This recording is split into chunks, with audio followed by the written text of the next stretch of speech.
छत्तीसगढ़ वो भूमि है जो हमेशा बहुत स्नेह करती है। जो इससे स्नेह करते हैं उसे उस तरीके से लौटाती भी है। इसका बहुत अच्छा उदाहरण है नितिन नवीन जी। नितिन नवीन जी पहले सह प्रभारी थे छत्तीसगढ़ के। उन्होंने छत्तीसगढ़ का बड़ा स्नेह किया, प्रेम किया, तो अब जो है वो छत्तीसगढ़ के प्रभारी बन गए हैं। नितिन नवीन जी, आपका बहुत बहुत स्वागत है। बातों की शुरुआत करते हैं। विकास और विरासत दोनों को लेकर भारतीय जनता पार्टी चल रही है। इसे कैसे समझे जनता और किस तरीके से इसे आप लेते हैं? देखिए, बड़ा दोनों ही विषयों का आपस का एक मिलन भी है जी। हम विकास को केवल आधुनिकता के साथ रखेंगे तो वो विकास के साथ बेईमानी है, और विरासत को नए जनरेशन के साथ नहीं जोड़ेंगे और नई टेक्नोलॉजी से नहीं जोड़ेंगे तो वो भी बेईमानी है। और मेरा ये मानना है कि आज विकास और विरासत दोनों आपने बहुत अच्छे शब्द उठाए हैं। मेरा मानना है कि नरेंद्र मोदी जी ने इन दो शब्दों को ही अपना ध्येय माना, मैं मानता हूँ ऐसा। और आप देखिए, चाहे वो दोनों ही विषय पर कितना तरीके से काम हुआ। अगर हम विकास की बात करते थे तो हम कहते थे कि मेरी सरकार गरीबों की समर्पित सरकार है।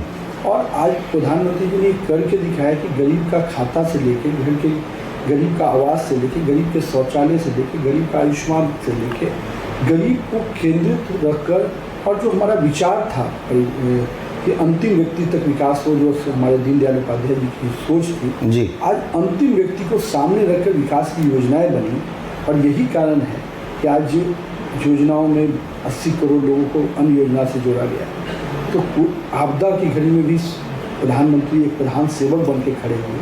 तो ये विकास जिसमें जनता के साथ को समस्याओं को सामने रखा, और जहाँ एक इंफ्रास्ट्रक्चर को आप देखिए तो वो भी एक पैमाना रहा जी, जहाँ बड़े पैमाने पे मेडिकल कॉलेज खोले गए, बड़े इंजीनियरिंग कॉलेज हुए। रोड इंफ्रास्ट्रक्चर में जो 12-13 किलोमीटर सड़कें बनती थी आज 42 किलोमीटर सड़कें बनती हैं। 58,000 किलोमीटर की सड़कों को जोड़ा गया। तो जहाँ विकास को इंफ्रास्ट्रक्चर्स में गरीब को केंद्रित रखकर, और साथ में विकास के पैमाने में हर व्यक्ति के आय में भी बढ़ोतरी हो। किसान जो अन्न देता है, किसान श्री सम्मान योजना से जोड़कर कोई किसान के भूखा न मरे। अब तो वो भी दिन याद रखते थे किसान आत्महत्या कर जी। आज किसान श्री सम्मान योजना से हर किसान को जोड़े। तो मैं इसलिए एक विकास की बात कर रहा हूँ। इसमें कई चीज़ें मैं और जोड़ सकता हूँ। फिर जो आपने शब्द का प्रयोग किया विरासत, बिना विरासत को सही संगठन नहीं लेके चलिएगा तो फिर कहीं ना कहीं ये विकास छूट जाएगा।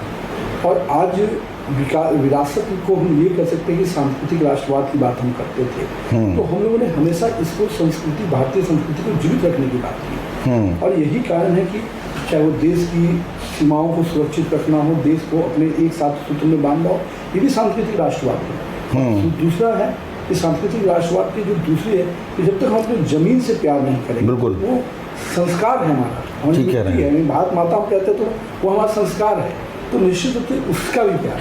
और आज के डेट में आप कह सकते हैं कि भव्य राम मंदिर की बात हमने की 500 वर्षों के संघर्ष के बाद, आज लंबे समय से हमने अपने विचार से इसको जोड़े रखा, तो हमने भारतीय संस्कृति की विरासत को स्थापित किया। अगर हमारे राम हमारे आदर्श पुरुष हैं और उनके जन्म स्थान को भी हम संजो नहीं पाए तो हम किस विरासत को संजोएंगे? तो कहीं ना कहीं आज राम मंदिर इस देश के राष्ट्र मंदिर के रूप में है। आस्था का केंद्र के साथ साथ विश्वास का केंद्र है, लोगों के सम्मान का, मतलब भारतीय हम गर्व से कह सकते हैं कि हमारे जो आदर्श पुरुष हैं उनको हमने एक भव्य राम मंदिर में स्थापित किया। तो अपनी विरासत को भी अगर हम नहीं लेके चलेंगे जी, विकास बेईमानी हो जाएगा जी। लगातार प्रियंका गांधी जी हो, यहाँ के पूर्व मुख्यमंत्री हो, वो कहते हैं कि रावण रथी बिरथ रघुराई, मतलब जो है रावण के पास रथ था और राम जी संसाधन विहीन थे, वो एक लड़ाई थी। तो इस तरीके से प्रभु श्री राम की तुलना या प्रभु श्री राम के बगैर राजनीति की चर्चा हो ही नहीं सकती। जिन लोगों ने राम के होने पर सवाल उठाया, जिन्होंने सुप्रीम कोर्ट में एफिडेविट किया, और जिन लोगों ने राम मंदिर के विषय को एक राजनीतिक मुद्दा बनाकर कह सकते वर्षों वर्षों तक केवल उसको राजनीति का विषय बनाकर अपनी वोट बैंक की राजनीति को सींचने का काम किया, वो आज राम के विषय की बात करते हैं। ये लोगों ने तो राम, यहाँ की सरकार में राम गवन पथ डॉक्टर रमन सिंह ने बनाया, उसकी कल्पना उन्होंने दी, उसमें भी भ्रष्टाचार किसने किया तो यहाँ के सरकार पिछली सरकार ने किया।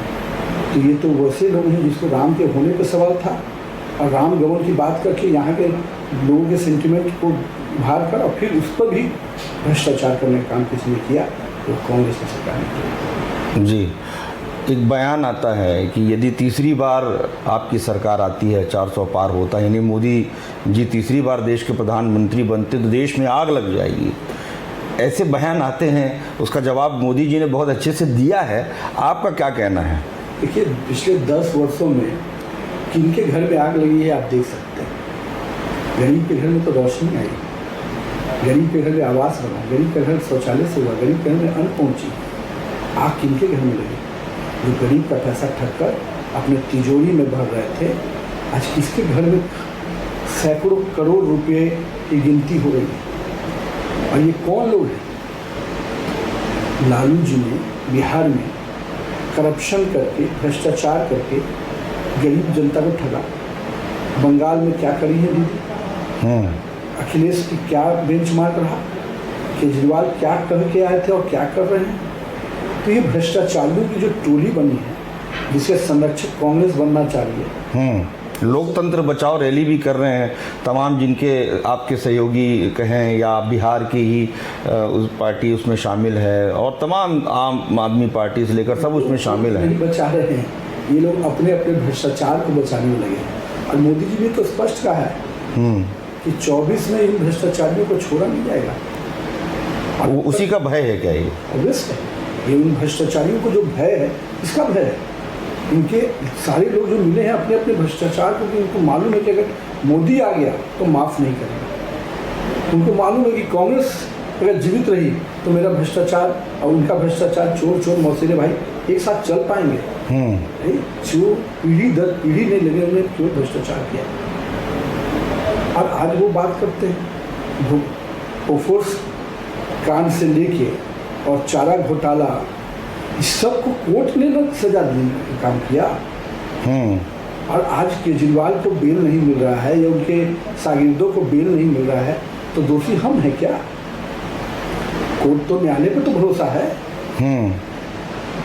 महीनों महीनों सब जेल में है, फिर भी शर्म नहीं आ रही है।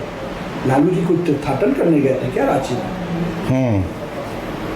आज जॉब फॉर जमीन घोटाला जो होता है, किस गरीब जनता को नौकरी के नाम पर जो छलने का काम किया, उसको माफ़ कर दे क्या?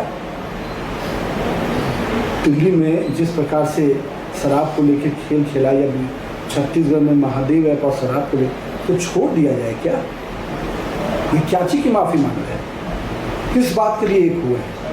मोदी से मुद्दे पे आके बहस करेंगे तो सर फोड़ने की बात करते हैं। एक तरफ ये कहते हैं विपक्ष एकजुट होकर चुनाव लड़े, और एक तरफ राहुल गांधी जी कहते हैं आईपीएल जैसा फिक्सिंग हो गया है। तो दोनों अलग अलग चीज़ें हो जाती हैं, इसको थोड़ा समझाइए। अपने ही लोगों पर जिसको विश्वास नहीं, वो अपने ही पार्टी के लोगों पर विश्वास नहीं।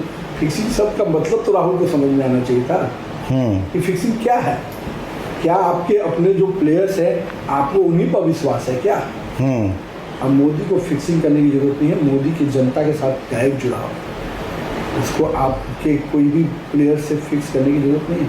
हाँ, ये जरूर है कि आपके इस स्टेटमेंट से स्पष्ट दिखता है कि आपको अपनी ही टीम पर भरोसा नहीं है, और नहीं भरोसा है तो इसके कारण क्या है?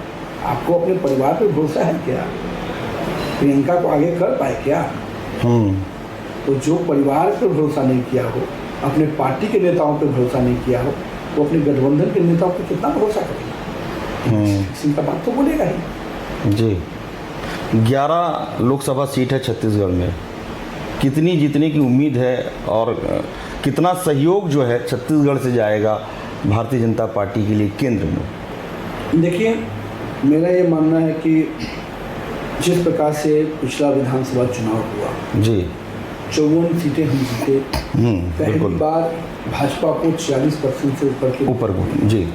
और मेरा ये मानना है कि पिछले 100 दिन में विष्णुदेव साय की सरकार ने जिस प्रकार से मोदी गारंटी को जमीन पे उतारा, चाहे वो महिलाओं का महतारी बंधन हो, किसानों का 2 साल का बोनस हो, किसानों का जो गैप मनी है, और 3100 का जो MSP है, वो सब देने का काम किया। तो मुझे लगता है कि आज छत्तीसगढ़ में 100 दिन में विष्णुदेव साय की सरकार ने मोदी की गारंटी को पूरा किया। 10 वर्षों में नरेंद्र मोदी की सरकार ने जिस प्रकार से जनता का विश्वास जीता है, और आज तो मोदी की गारंटी सबसे ही लोगों के मन में है कि ये पूरा होने की गारंटी है। तो मेरा ये मानना है कि जिस प्रकार से मोदी के प्रति विश्वास है और विष्णुदेव साई की सरकार का 100 दिन का जो कार्यकाल है, वो कहीं ना कहीं हमें आश्वस्त करता है कि इस बार 11 कमल नरेंद्र मोदी के झोली में छत्तीसगढ़ की जनता देगी। जी, वहीं विपक्ष ये कहती है कि जो 100 दिन की बात आप लोग कर रहे हैं, 3 महीने में ही लोगों का विश्वास जो है वो डगमगा गया, ऐसा यहाँ के प्रदेश अध्यक्ष का बयान आता है कांग्रेस पार्टी के, और पूर्व मुख्यमंत्री इस बात को कहते हैं। जिस प्रदेश अध्यक्ष को हमारे मंडल अध्यक्ष ने हराया, जिस प्रदेश अध्यक्ष को यहाँ के नेता और उनके अपने नेता के ऊपर विश्वास है क्या, तो अपने नेताओं का तो विश्वास जीत नहीं पाए, भूपेश हों, प्रवासी हों या और बाबा हों या जो भी हो, वो इस राज्य की जनता के बारे में क्या आकलन कर पाएंगे। और 100 दिन में 70 लाख महिलाओं को महतारी बंधन से जोड़ देना ये संभव है क्या? ये तो रिकॉर्ड है। 14,000 करोड़ रुपया किसानों के खाते में मात्र 100 दिन में पहुंचा देना ये रिकॉर्ड है। मैं तो ये कहूँगा कि आपको अपनी टीम पर विश्वास नहीं है, और चिंता मत कीजिए, छत्तीसगढ़ की जनता का विश्वास नहीं डोला है। आपने 36 वादे करके ठगने का काम किया, आपने गंगा जल का कसम खा के धोखा देने का काम किया, आपने गोठान के नाम पर माहौल बनाया, उसमें भी घपला किया, आपने गरीब का आवास छीनने का काम किया। हमारी सरकार ने कमिटमेंट किया था कि मुख्यमंत्री अपने मुख्यमंत्री आवास में बाद में जाएगा, पहले गरीबों के आवास को स्वीकृत करेगा। 18 लाख गरीबों का आवास को स्वीकृत करने के बाद विष्णुदेव साई सरकार मुख्यमंत्री आवास में गए। ये है हमारा कमिटमेंट। तो जनता हम पर नहीं विश्वास करेगी तो आप पर विश्वास करेगी। आप ये बयान दे रहे हैं तो बयान पर पहले ये सोचिए कि आपको अपने आप पर भरोसा है क्या। जी, एक तरफ मोदी की गारंटी और एक तरफ न्याय की बात जो कांग्रेस पार्टी कह रही है कि हम महिलाओं को साल में 1 लाख रुपया देंगे और नौकरियां देंगे युवाओं के लिए, MSP की गारंटी देंगे। स्वामीनाथन सवाल आपने किया है, मैं तो कांग्रेस के नेताओं से पूछूंगा। मैंने तो 100 दिन में देख के जो कहा वो करके दिखा दिया। पहली किस्त चली गई, दूसरी किस्त आ जा रही है जी। लेकिन मैं कांग्रेस के नेताओं को पूछूंगा कि देश का बजट कितना है, उनको अंदाजा है? 48 लाख करोड़। 70 लाख महिलाओं को, 70 करोड़ की आबादी महिलाओं की है देश में, तो 70 लाख करोड़ रुपया जिस देश का बजट नहीं, वो कहाँ से देंगे? छलावा कर रहे हो, गंगा जल वाला अपमान कर रहे हो, भ्रमित करने का प्रयास कर रहे हो। और मैं दूसरी बात पूछता हूँ भूपेश और कांग्रेस के नेताओं से, 5 साल लग गए, 500 रुपया गरीब महिला के खाते में नहीं डाल पाए। 2018 में क्या किया था? हर महिला को 500 रुपया देगा। 500 जो नहीं दे पाए वो 1 लाख रुपया देगा। तो ये जो विषय है, जनता देख रही कि कौन है। मोदी कहता है तो करता है, और ये कहते हुए भी 5 साल केवल अपना तिजोरी भरते हैं, गरीब का पैसा निकाल कर अपनी तिजोरी भरते हैं। जी, ये आरोप लगातार ये लगा रहे हैं कि ईडी और तमाम केंद्रीय एजेंसियां जो हैं वो विपक्ष के पीछे पड़ी हुई हैं, और एंड चुनाव के टाइम में जो है अकाउंट को सीज कर देना, आयकर विभाग के द्वारा नोटिस आ जाना, इसको वो अलग दृष्टि से लेते हैं। लेकिन एक राजनीति की दृष्टि से और एक अच्छी सूझ समझ रखने वाले व्यक्तियों में से आप एक हैं, आपकी समझ क्या कहती है? देखिए, बहुत स्पष्ट है। मोदी जी ने शुरू से कहा है, हमारी पार्टी की मान्यता भी है, ना हम किसी को फंसाते हैं ना बचाते हैं। आपके अकाउंट अगर फ्रीज हुए, इनकम टैक्स ने आप पर, तो उसको कोर्ट पे अपील कीजिए ना। क्यों कोर्ट के दरवाजे नहीं खटखटा रहे? क्योंकि आपको मालूम है कि नोटिस आपको सर्व हुआ है, इसका कोई तोड़ आपके पास नहीं। अब आप कहिए कि हम पर कार्रवाई नहीं होना चाहिए था, चुनाव था, तो चुनाव और जतरा देखकर और कोई कुंडली देखकर थोड़े कार्रवाई हुई। जब आपने कुकर्म किया था तो उस समय क्या उसके कुंडली देखे थे क्या? ये समय सही नहीं है, ये समय अच्छा है। कार्रवाई तो किसी दिन भी होगी, और जो भी भ्रष्टाचारी है, जो भी इस देश की गरीब जनता का पैसा का दोहन करेगा, उसको सजा होगी। जहाँ तक आप विषय कहते हैं कि ईडी और सीबीआई, ईडी सीबीआई का भय किसको है? जिसमें रात में अगर ईडी सीबीआई के सपने जिनको आते हैं, वो कहीं ना कहीं करोड़ों रुपए जिनको तिजोरी से मिलते हैं उनको आते हैं। जिन्होंने गरीब जनता का जमीन अपने नाम लिखवाने का काम किया उनको आते हैं। जिन्होंने आदिवासियों की ज़मीन अपने नाम कर लिया और मुख्यमंत्री रहते हुए उनको सपने आते हैं। जो केजरीवाल मंत्री और उनके बड़े बड़े नेता जेल में हैं, पिछले महीनों से उनको बेल नहीं मिला, उनको सपने आते हैं। ये डर जो है भ्रष्टाचारियों को है और नरेंद्र मोदी जी बहुत स्पष्ट हैं, अगर भ्रष्टाचारियों को ये भय है तो ये भय होना चाहिए। जी, एक अंत में सवाल ये है कि आदिवासियों की हमेशा भारतीय जनता पार्टी बात करती है और आदिवासियों के हित में बहुत काम पार्टी ने किए, शीर्ष पद से लेकर कई पदों पर सुशोभित किया।